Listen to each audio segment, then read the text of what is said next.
I'm Wendy Brickman of Brickman Marketing. Today is our very special guest. I have Dr. Jonathan Benumof, author of the new book, Letters from the Heart, A Young Army Doctor's 1969 Vietnam War Experience. Welcome.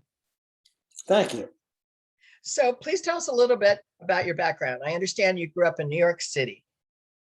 Yes, I was born under the shadow of the Brooklyn Bridge on the Manhattan side in a housing project there. The area was called the Bowery. I lived there for 10 years. We then moved across the East River to an area called Queens, and I ended up under the shadow of the 57th Street Bridge.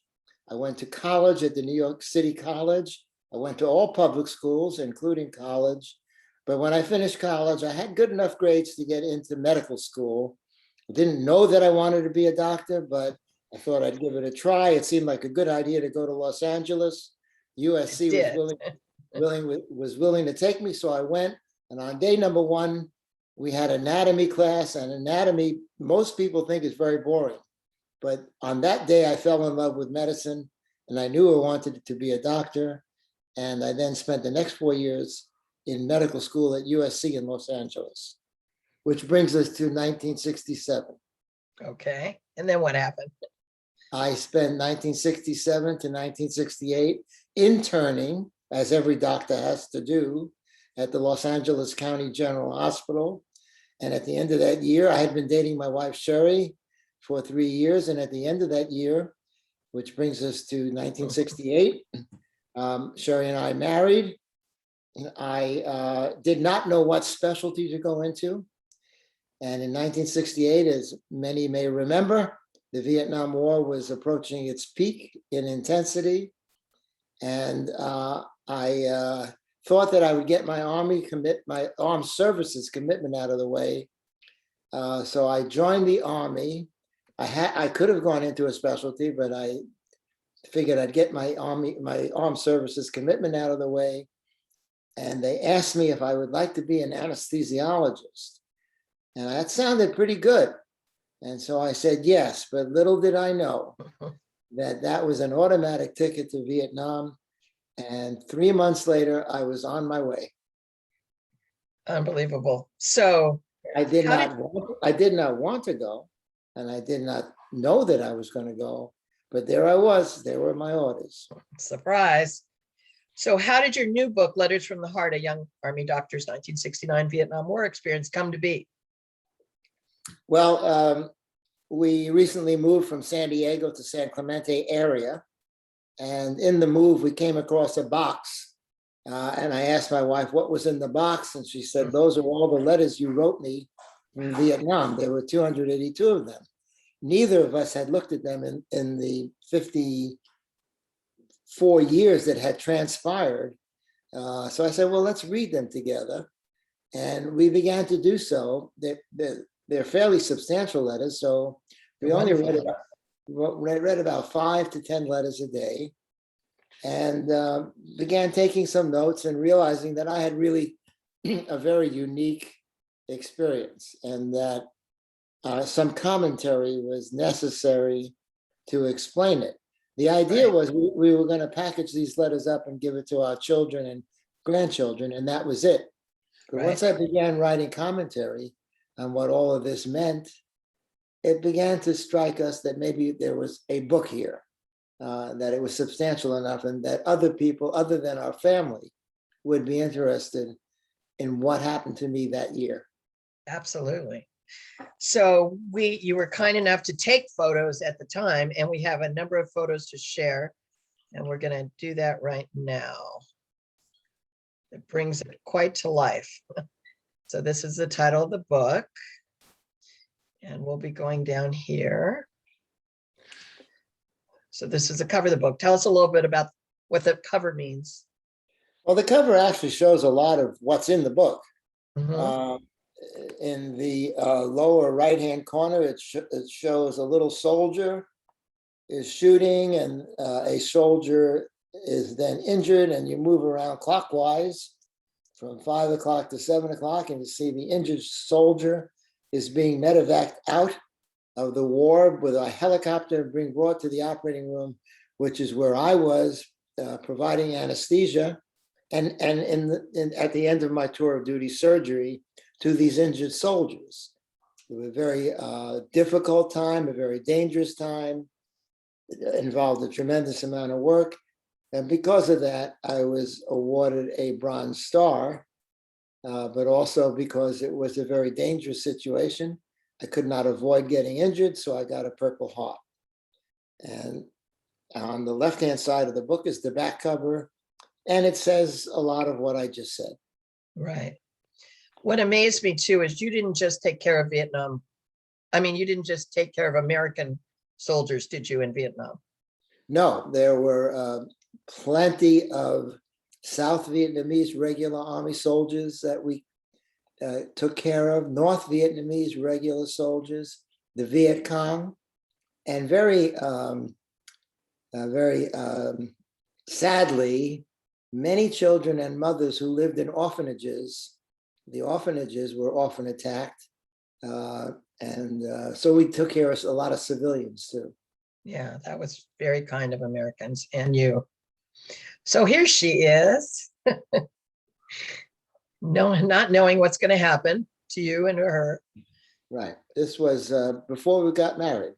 Well, when we first met in 1966. She's very cute. How many years have you been married about? 54. Yeah, that's great. 54 years. That's awesome. And then she wanted to be a nurse. Yeah, she was in nursing school at the time when I met her. Right. Good for her. And this is her mother, Jerry.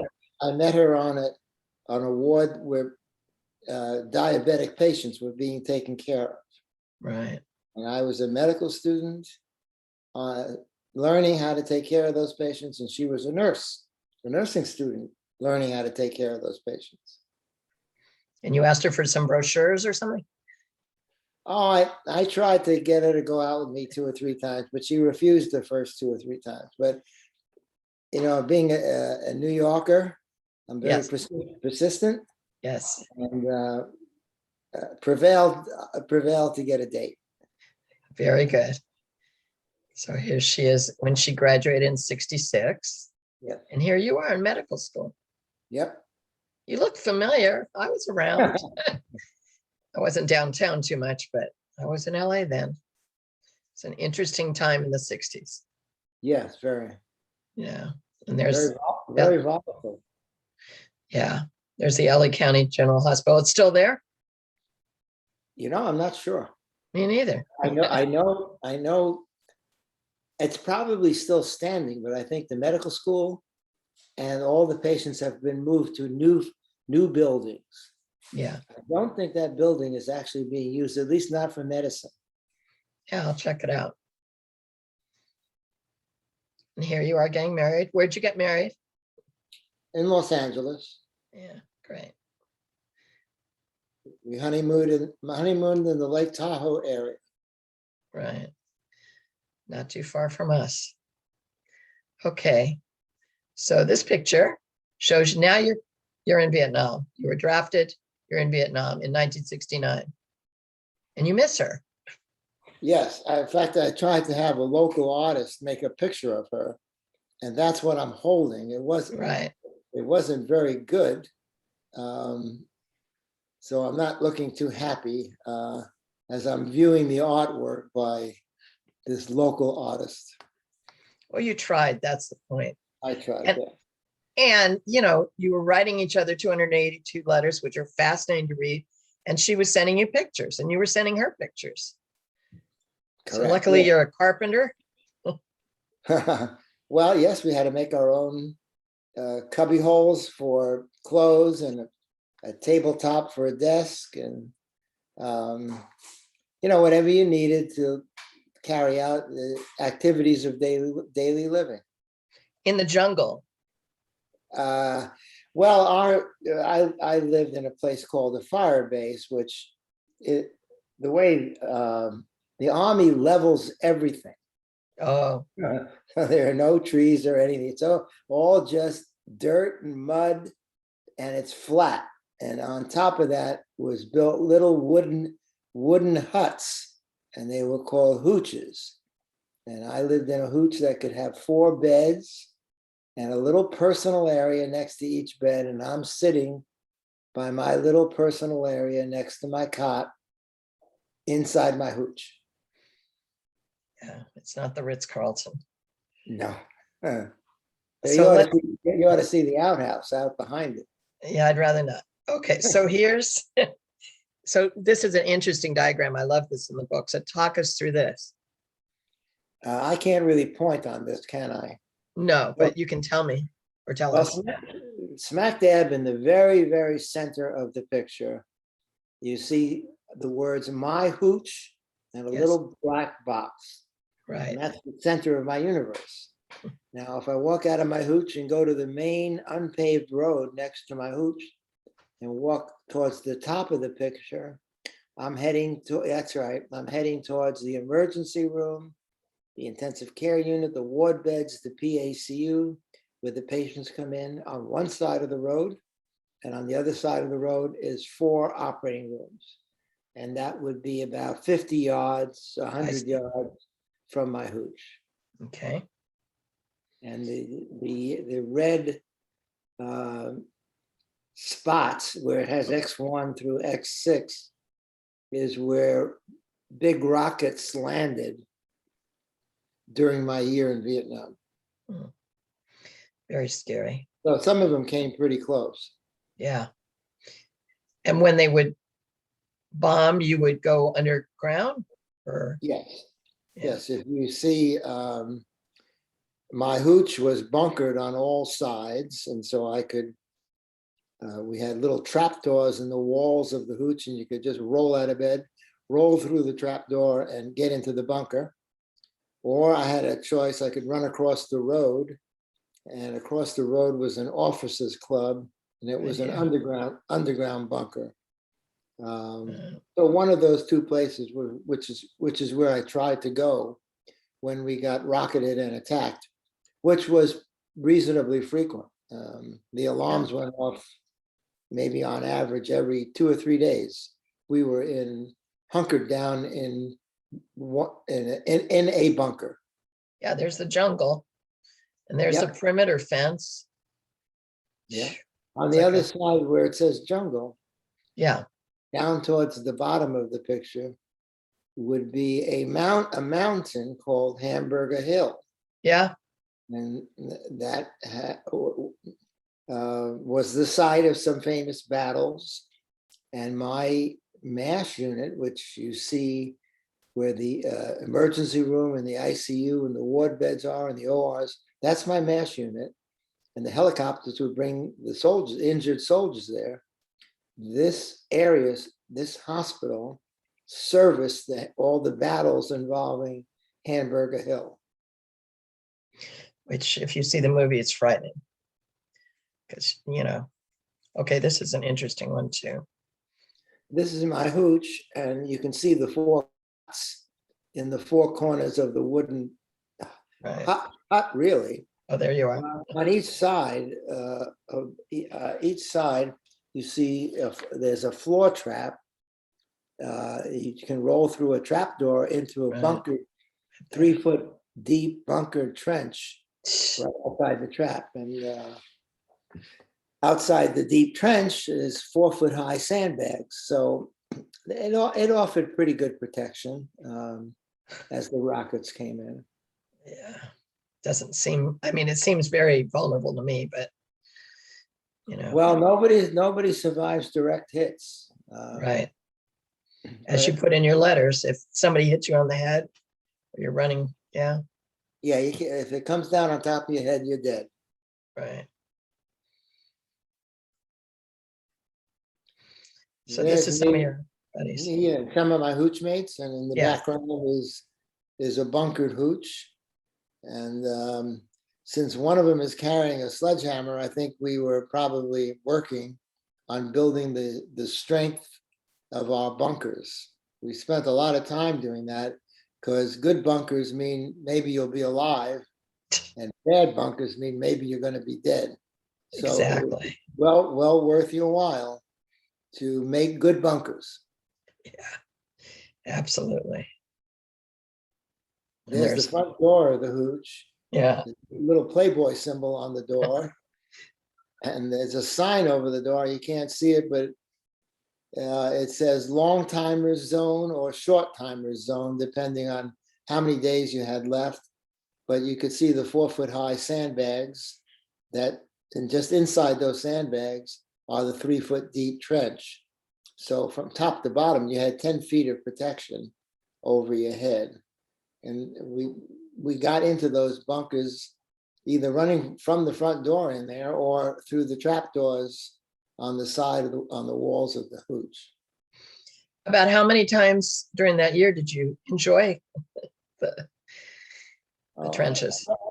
If you read the letters, Yeah, I did. at certain times, it was almost every other day, every third day, you would be down in there.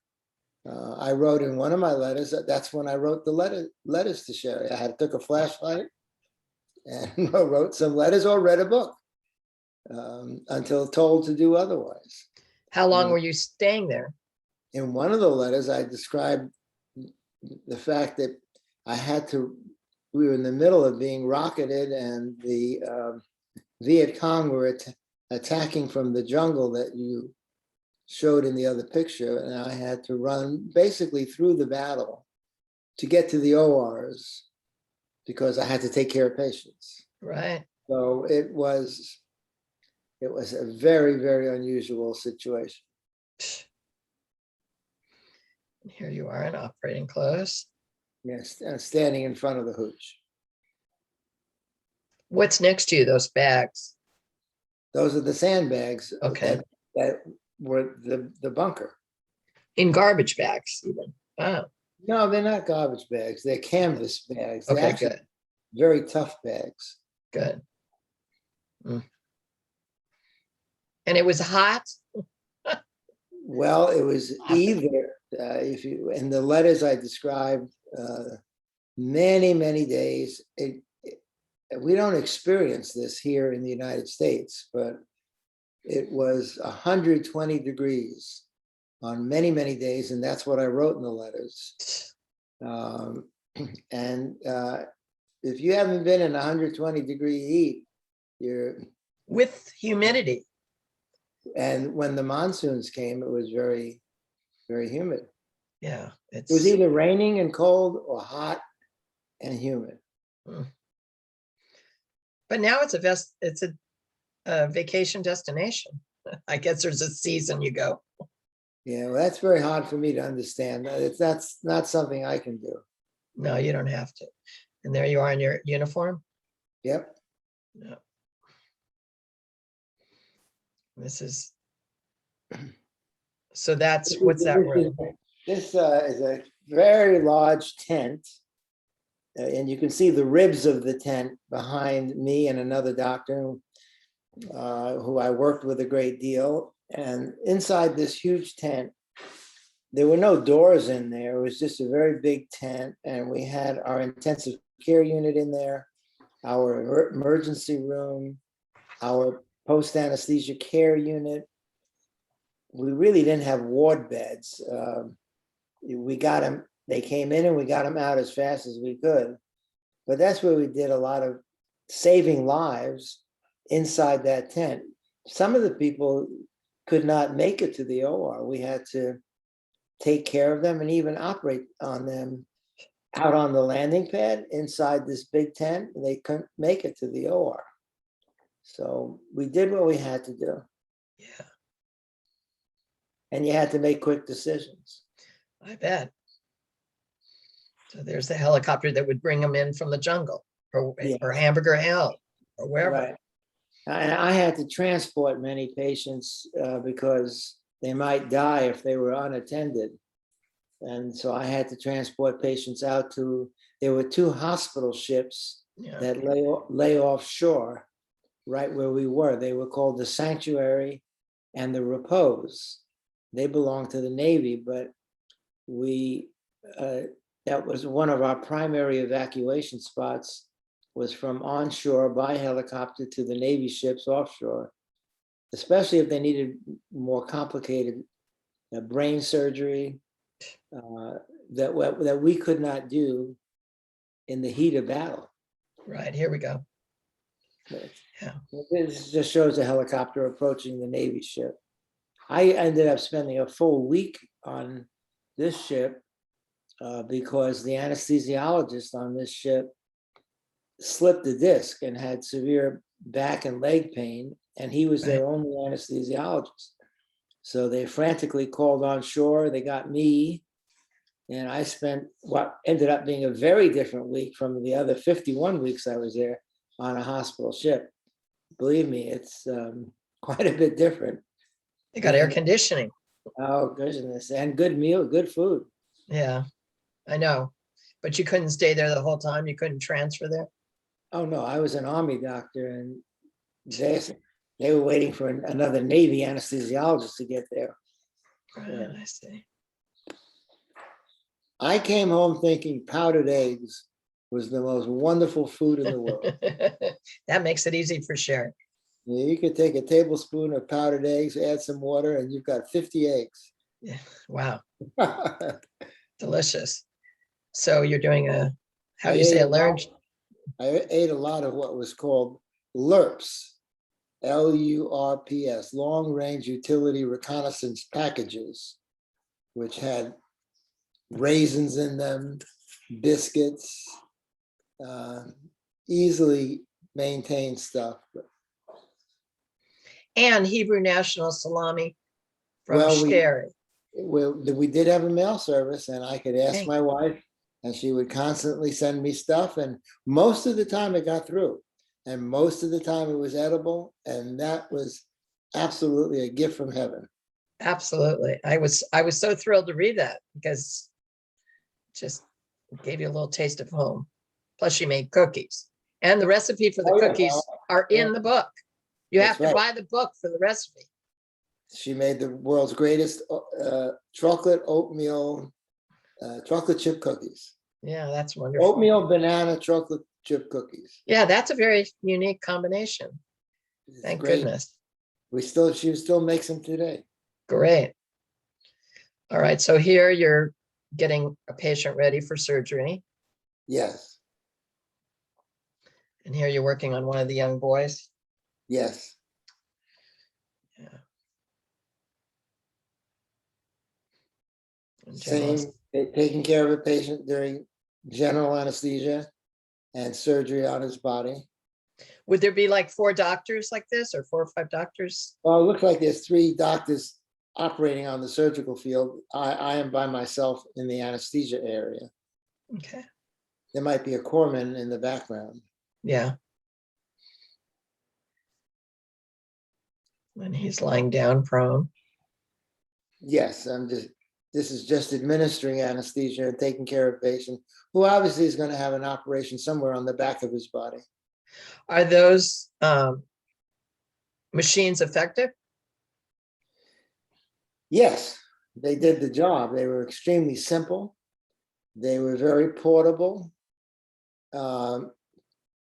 Today, this machine compared to an anesthesia machine that you might find in a civilian hospital would look like a bicycle next to a car. Okay. Yeah, it looks very, This machine being the bicycle. right, right. But if it works, it works. It worked, it Yeah. gave me oxygen, gave me nitrous oxide, and that's what I needed to keep people alive. All right, And not feeling pain. right. And towards the end of my 12 months, and you go back one, toward the end of my 12 months, around the 9th month, we ran out of surgeons. Mm. And although I was designated first anesthesia, I was also designated second surgeon. And about 40 to 60 times I had to do the anesthesia and the surgery Great. by myself because there was nobody else. And But you rose to the occasion again and again. when there's nobody else, you have no choice. You Right. can't abandon someone in need. So there's really only one choice, and you have to just push ahead. Right. Here you are doing the surgery. Yes. I think I even managed to wink there. If you go back, Yeah, I think my left eye was winking. you're smiling under the mask. Well, probably so. Here The I'm doing spinal a is- spinal anesthetic. I did as many of those as I could because I then didn't have to worry about the patient being under general anesthesia, and I could go elsewhere for short periods of time. Right. And basketball was a Well, sport. in between all the danger of rockets and attacks and working very hard for very long hours in the operating room, we did have a little bit of recreation. And when I got there was a dirt basketball court, and we ended up cementing Good. the area that you see me shoveling dirt. But not too long after that, the monsoon rain started, so we could never play on our new basketball court. I even tried learning how to play the harmonica, but I failed. It's hard. I didn't make it. That's okay. You did other things. And this is what you spent some time doing.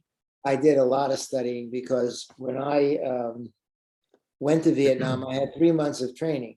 In order for an anesthesiologist to do anesthesia on a civilian having routine surgery in the United States, that person would have to have 24 months of training. Here I had 3 months of training and was being shipped off to Vietnam to take care of dead and dying patients. It always struck me as crazy, but that's what it was. But I learned quickly, and I did On the job training. on the job training, and I did okay. Yeah, but it wasn't optimal. But I studied hard, I worked hard, and I really cared a lot. And I think it all went pretty well. Yeah. And here you are. You got some, she would send you some medical journals, which was helpful. Yes. Sherry. These are the famous. I'll And have to these try are the recipe. These are the oatmeal, banana, chocolate chip cookies, and they are absolutely wonderful. Okay, great. Our daughter now makes them, and she's very good at it too. Great. That's And my the Purple Heart, it's beautiful. Yeah. I got that when a rocket hit the operating room when I was in it, and everybody got hurt inside the operating room. Scary. And you got the And I got Bronze the Star. Bronze Star not because I did anything heroic. I just had to work incredibly hard for long periods of time. If someone would read the letters, you would see that I'm talking about not sleeping for as many as 4 days, maybe an hour here, maybe an hour there, but we sometimes had to work 2 straight days, 3 straight days, 4 straight days. You just can't stop. If the choice is to let a dying patient die or you go to sleep, what do you think the choice is going to be? You got to work on the dying patient. There really was no choice. You just had to keep going forward. I think you soldiered on. Yes, but there was no choice. I mean, the alternative was, in my mind, impossible. Good. You can't Yeah, quit. You I can't cry. You can't cry, and you can't do what you cannot do what you're supposed to do. But then when you returned, you had a beautiful family, but tell us about returning. Well, I had a wonderful life after that. The next 50 years were absolutely fabulous. The family life was wonderful. We had 2 children. My daughter is standing next to my wife. That's my daughter. Beautiful. Yes, and my son that's my son. And they produced 5 grandchildren. And the daughter-in-law and the son-in-law are there. And that was a wonderful part of my life. My professional career was wonderful. I did extremely well, found a great deal of success. Great. Yeah, you're considered a world authority, and you've written many books and given many presentations and a million articles.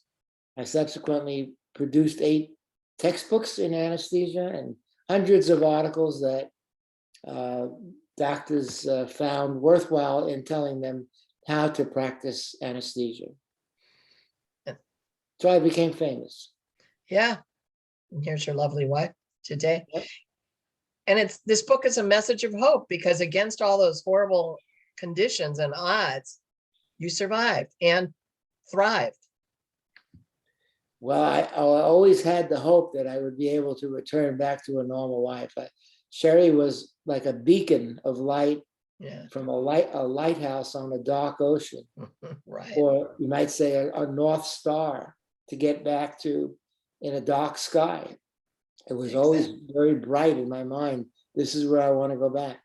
Well, I think the book is well worth reading from, whether you were in the military or not. I found it fascinating. And what I loved about it is these are real letters. And plus you also added a little commentary for today, which gives, and you made some commentary. So it made it even more interesting because you provide the context of the letters. Yes. So where can we get the book?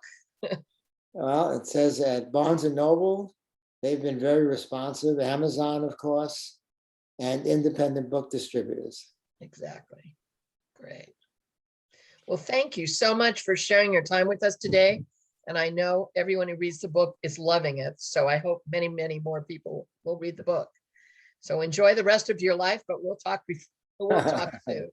All right. Thank you and good night. Thank you very much. Sure.